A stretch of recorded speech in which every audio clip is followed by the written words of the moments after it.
Hello বন্ধুরা, তোমরা সবাই কেমন আছো? আশা করি তোমরা সবাই ভালো আছো। আমিও ভালো আছি। আজকে রেসিপি ধনেপাতার চপ। জল নিয়ে নিয়েছি, এর মধ্যে আমি দিয়ে দেবো 2 চামচ বেসন, চালের গুঁড়ো নিয়ে নিলাম স্বাদ মতো নুন, ঝালও যার যার স্বাদ মতন। এবার আমি ধনেপাতাগুলো এই বেসনে ডুবিয়ে ভালো করে মিশিয়ে এটাকে খুব পাতলা করে ছেড়ে দেবো। তেল বসিয়ে দিয়েছি, তেলটাও এদিকে গরম হয়ে গেছে। এবার আমি ধনেপাতাগুলো ছেড়ে দেবো। তেল বসিয়ে দিয়েছি, তেলটা গরমও হয়ে গেছে। এবার আমি ধনেপাতাগুলোকে ছেড়ে দেবো।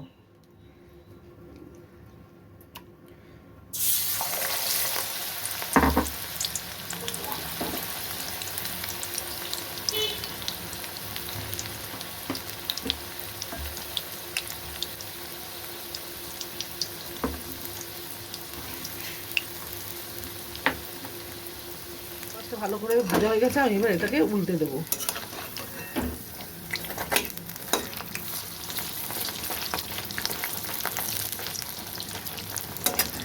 দিকটায় ভালোভাবে ভাজা হয়ে গেছে। এবার আমি এগুলোকে তুলে হয়ে গেছে ধনেপাতার চপ। এটা খিচুড়ি দিয়ে খেতে খুব ভালো লাগবে।